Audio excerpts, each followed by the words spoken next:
Hello and welcome, everybody.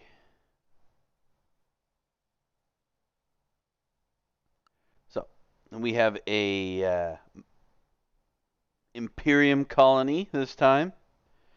It's quite a long. The Tau colony. So I talked with the developer of the mod, and he's working on getting the research block fixed. So I'm not going to continue on that. I can't research any of the actual Tau technology. So we're just going to continue with some Imperium. We'll see if we can't get far enough to create some actual Astartes, if we can. I've had a little bit of battles. I got some strawberries growing over here, a whole bunches of them. I got my artillery up already. I got some cotton down here, rice, and some heel root. We got our lovely bedrooms that they still complain about, even though they are filled to the brim with stuff. I got my work area, my kitchen, which is dirty right now. Um, I do have some guests currently here, and over here. These four right here are all Cadian guardsmen, and they do absolutely nothing. They have zero work abilities. They can bed rest and they can patient. That's the only two things they can do. Luckily, this time they don't all have blood rot, which is a very annoying thing that they do. All right, but today's topic will be why mail-in ballots or mail-in voting as a whole is not a good idea. Trigger warning: if you are, if you don't like the thought that the people can and will do whatever they can to subvert the democratic process, this episode will probably piss you off. But we will start out with the fact that, well, the mainstay of it, that if we do all mail-in ballots, and I understand COVID-19 and all that fun stuff, that people are like, oh, but we'll get sick. Well, guess what? Like, if you think this is the first epidemic to strike the United States during a voting season, you are wrong. There's been far worse diseases, you know, long before, we had decent medical care and actually good medical care and all that fun stuff. So when, if you caught the sniffles back in, 1834 or 1854, you were just they started bidding you a fond farewell the moment you started getting the sniffles because you were more than likely going to die. But they still went out and voted regardless of their fear of getting sick. It was just a part of life. And I think that is currently a huge problem with mostly the left, in my personal opinion, today, is they are all so deathly afraid of getting sick because it would inconvenience them in some way, shape, or form. And if we do, if, I don't want that tiger in my, I'll get him in a second. Fire, zit, a fault in an electrical conduit has caused a short circuit. All right.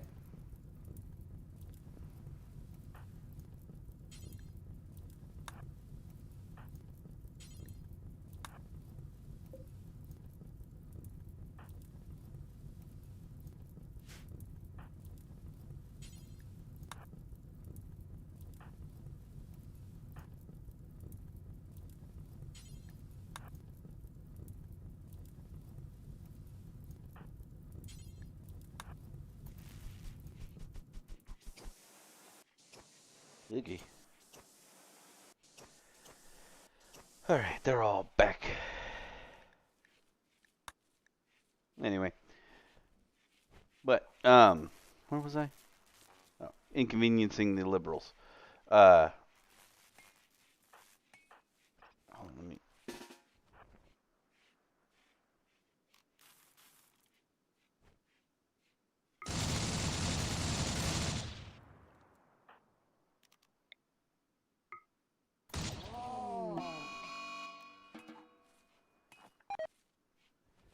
There we go. And I got some meat out of it.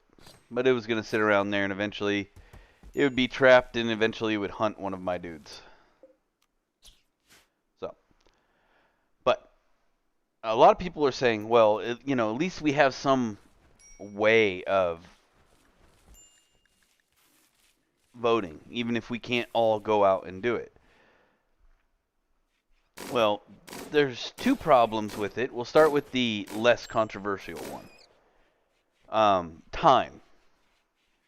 So, in the grand scheme of things,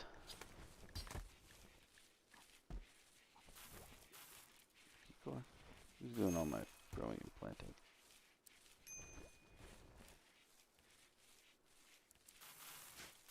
But in the grand scheme of things, you have to understand that with mail-in voting, it takes a lot more time because these are envelopes that have to be mailed to you. Let's start with that. So there's a cost reason. Then you have a time reason, which is,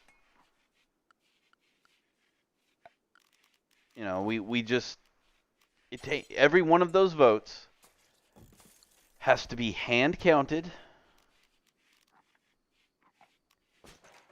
and, made to an extent. So imagine if you have to go through. Okay, so you have 40 million people. I don't know the exact numbers. I'm just throwing a number out there. 40 million people voting. Okay. Well, that's 40 million envelopes that have to be opened. Okay, so you hire 4 people who could probably do 100 days.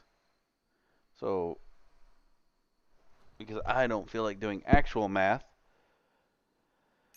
this is a low estimate of what they would have to do.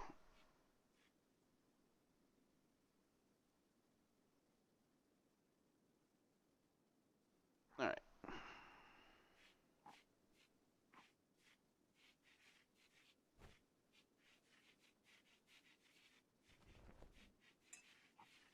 So that's going to take roughly 100,000 man hours per person.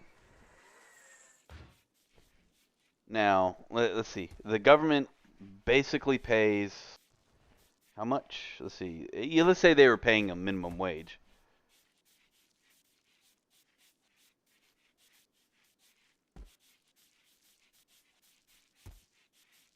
Hit the wrong button. So that's 800,000. I should have just known that. $800,000 per 100,000. You know what I mean? That it doesn't matter how many people you have. That's 100,000 man hours. So even if you divide that amongst other people, we're assuming that you will pay $800,000 just in manpower alone. And that's just for opening the envelopes. So now you have the people who seal the envelopes, people who,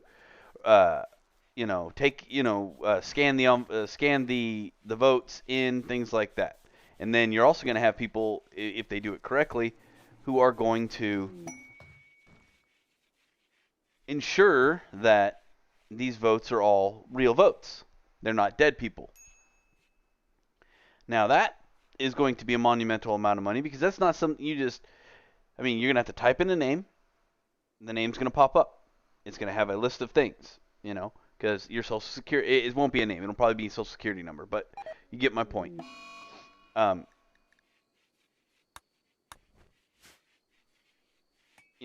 you're going to have to make sure that that person, A, hasn't have a death record posted against them, which, oh man, now I can't remember the state. There was like 3 states so far that had their mail-in only voting, and these are just in the states.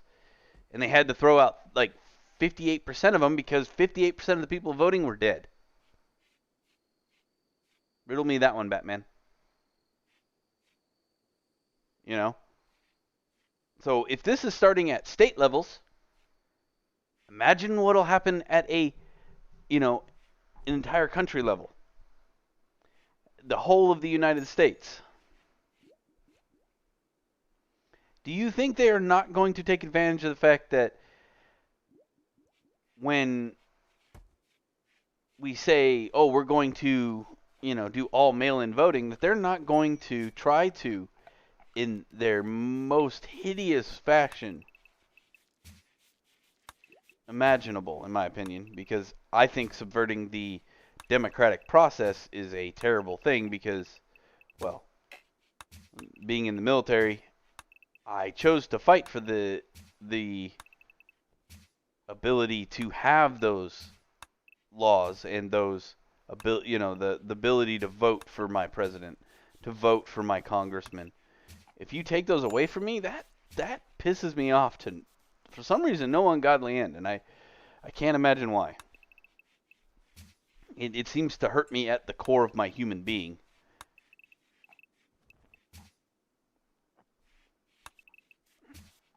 But so there's your first barrier and your second barrier. You have money, because if you think that the government just shits money, you're wrong. That comes out of your pocket.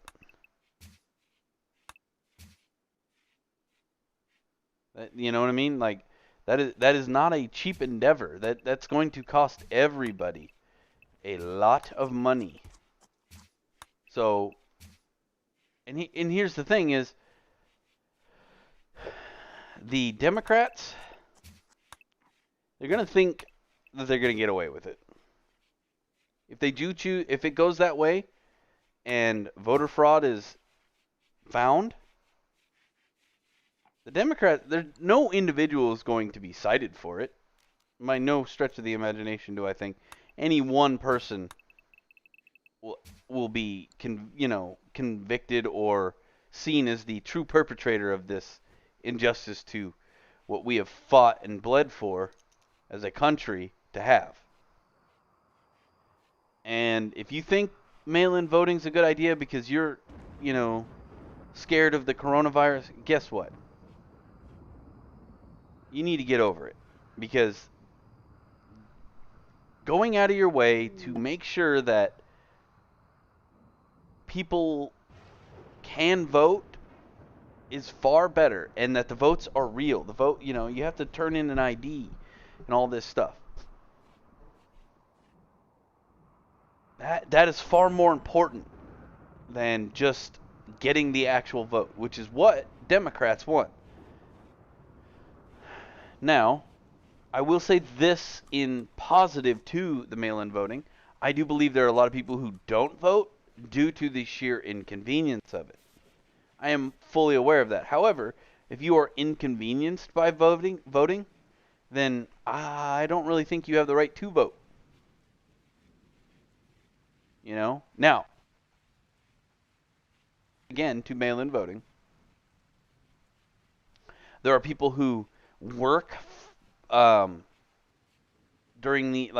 specifically during the hours that that the voting is going on, and they can't afford to take the 2 hours off to go down to there. So it will give those people the ability to vote, who always wanted to vote. And wasn't that it was an inconvenience, it was that they just couldn't do it.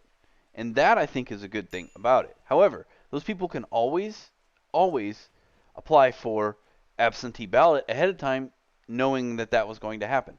And your job isn't changing. If you have a job that you work those hours, you know that ahead of time before the election. So, is it a plus? Not really.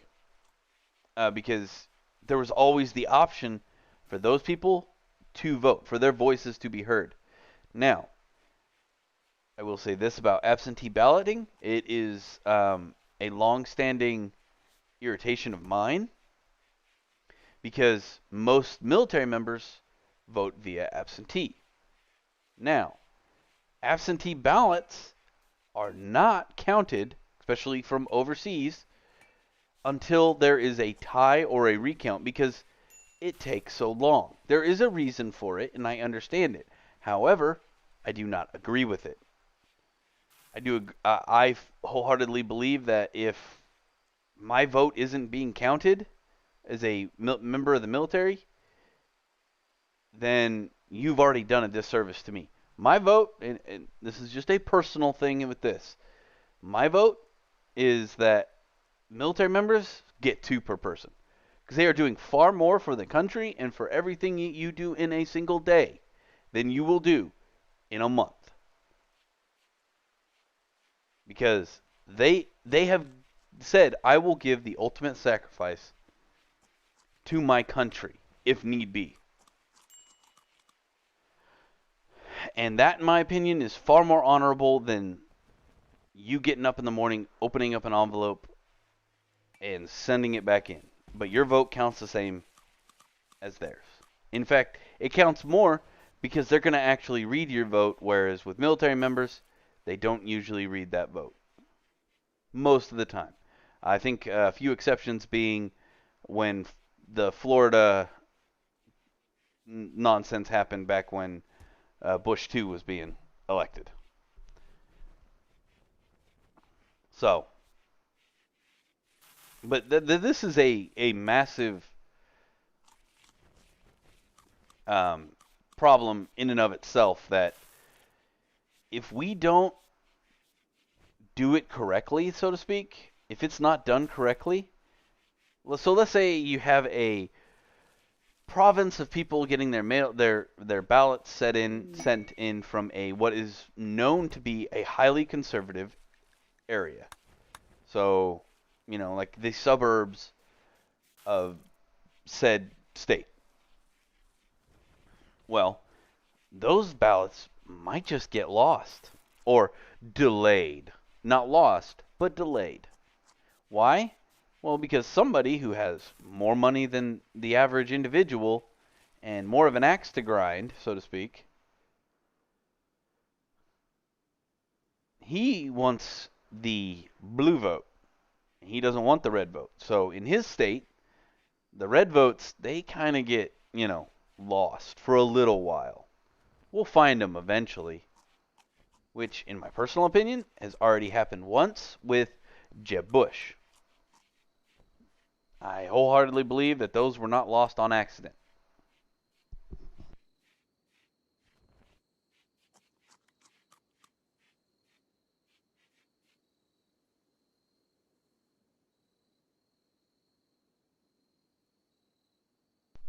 So, continuing from there, the irrevocable damage that could happen from, as we've already seen in other states,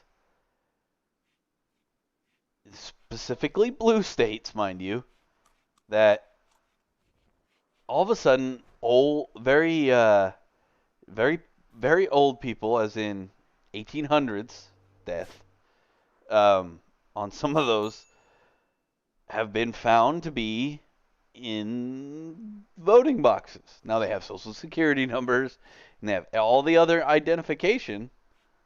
Somebody went through a lot of trouble to get these people to vote, but they don't exist. Well, they do.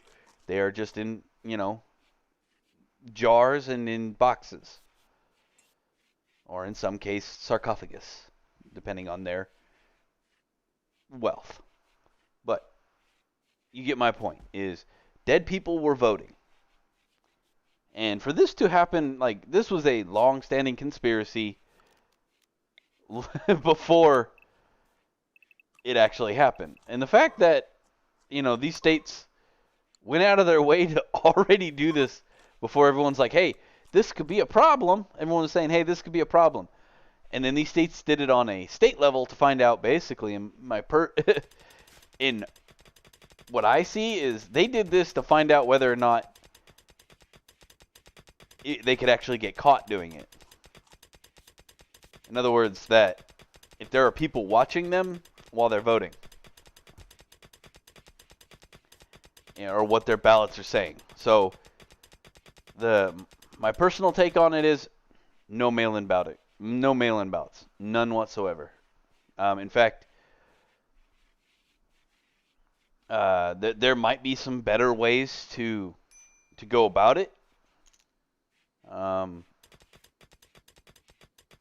So my personal theory is that, okay, so you don't do mail-in ballots, right?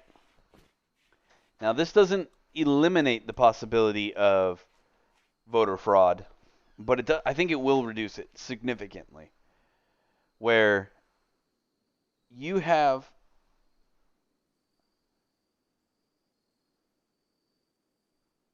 people, you mail people their ballots.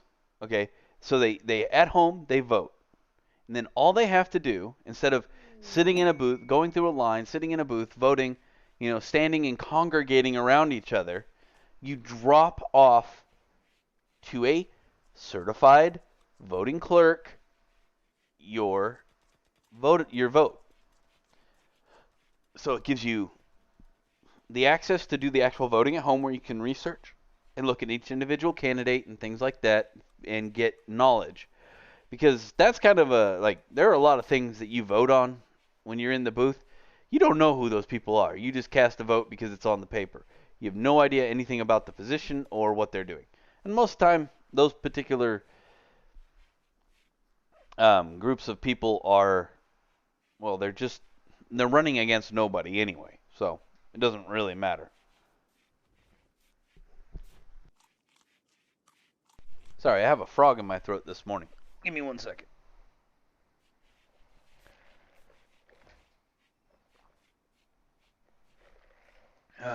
There, little drink. Try to get rid of that frog. Or feed him. I'm not sure which it's doing. But yeah, so that I think is a viable option for that. Now, does it mean it's going to get rid of all the voter fraud? No, because you can stack the deck with the same. But making a fake ID and getting a social security number, making a fake ID, and then hiring somebody or having somebody who is willing to go to a actual place with video cameras and you know other people double checking them. Basically, people looking at the IDs. It's far harder to convince somebody to do that rather than convince somebody to give them their dead grandmother's social security number so that they can do a vote.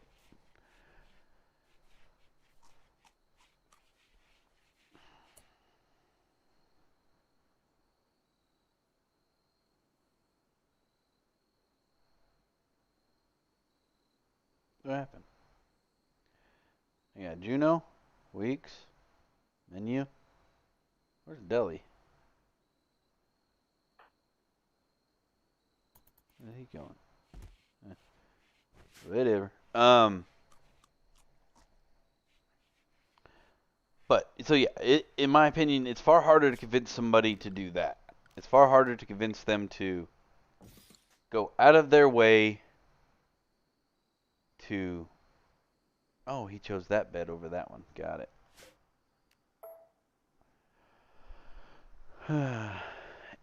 And it gives you a greater margin of catching that kind of stuff going on as well. So my personal opinion, if you want to do the mail-in, the sent out voting, now mind you, that's still financially like draining because it probably takes you, in my personal opinion, longer to open the envelopes or to stuff envelopes, send them to the right people, have things like that. There's going to be inevitable things are going to go inevitably wrong. Like something's going to get lost in the mail. It happens. It's like people like to bag on the Postal Service. I don't. They have a rather difficult job. On a day-to-day basis, they deal with a lot of things. They every single day they have to make sure your mail is not broken, and there'll be somebody in the chain who is grumpy and who doesn't do their job right. You got to realize the amount of people that are involved in the mail process. So and I'm not saying anything against them individually, but it's gonna happen. There's gonna be mistakes.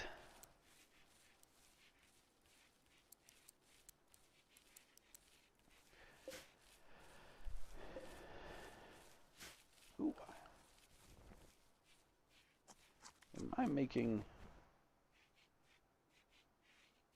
Yeah, I have some chem fuel. Do I have mortars now? No. Oh.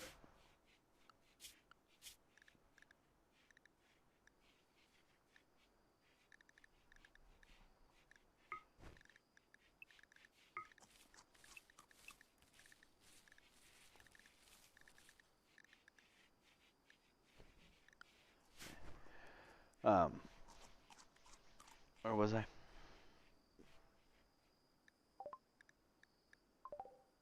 But we will,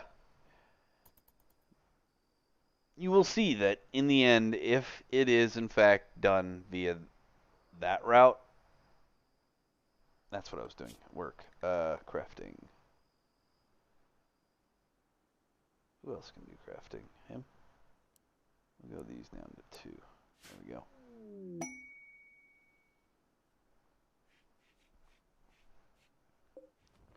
Sure I have enough bills for that? Yeah, I do. But yeah, if we allow the people to bully us into doing that as well, once they know that they can do things like that, they're just going to keep doing it. It really just takes a matter of people being compliant and just going, oh, well, there's nothing I can do about it. Or, oh, well, you know, the coronavirus is bad. You know, just people accepting what somebody is telling them is the truth. And that's not always the case. If you just stand up and think on your own and think about what's going on, you're a smart individual. Most individuals are smart. It's people who are not. And when you get a certain level of people involved, or a certain amount of people, should I say, involved in this, it just never ends up, it never turns out well. And it's not really bad because we are humans and we all have faults. Acceptable. I have no problem with us having faults. In fact, we'd be quite boring without them. I have faults. You have faults. It doesn't really matter. But if we allowed, people to just walk all over us, to basically tell us, well, this is how it should be because reason scared you.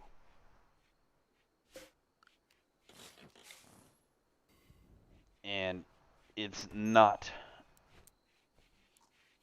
okay. It's a tactic long used by dictatorships as well. Keep you scared of something, and you won't do anything. And it's despicable. And anyway, sorry, that's yeah. There's been a long-standing tradition of people lately going out of their way to make people feel scared, and that's not okay. It needs to stop. People need to get up and call it out. So, but I think that's just about it. Not for my time, so to speak. Oh, actually, it is. It is 12:30. Oh, wow. I talked longer than I thought today. But yeah. So that's about it on my voting, mail-in voting. It's not a good thing. It will end badly in one way or the other, I do believe. If we do it correctly, I think we could do it correctly anyways. We've already seen cases of it not being done correctly. So, in my personal opinion, it needs to just be kiboshed right from the get-go. We need to say, hey, no, that's not going to work. That's not how that's going to happen. But do remember in November to get out, vote. It doesn't matter who you want to vote for, as long as it's the person that appeals to you. Do it, because that's the only way democracy works, or in this case, a republic works. If your representative is not properly representing you, show them this November. If you think, if you watch the news and you're like, you know what, Donald Trump is just terrible, make sure to go out and vote not Donald Trump. If you're like, wow, Bernie Sanders he's on death's door, and the lady who would end up being president is insane, then make sure you vote for, and then you don't like President Trump, screw it, vote for Kanye West. I don't know if he's dropped out yet or not after that kerfuffle with he's got bipolarism and all that weird nonsense that happened. But make sure, no matter what, that you get out and vote. If they choose to go with the mail-in ballots, make sure your voice is heard. Overpower their voices. If they do choose to try to subvert democracy, make sure that you go out there and make sure that they can't take your name, because they will. Anyway, I bid everyone a fond farewell. I will see you all next time. Remember to like, share, subscribe. We will kick back tomorrow on this Blue Hyena Larvax raid. Let's look at it real quick to see how big it is. It looks pretty big. Not really. Just a bunch of bow and arrow guys. Yeah. But we will make sure there's nobody coming up over here.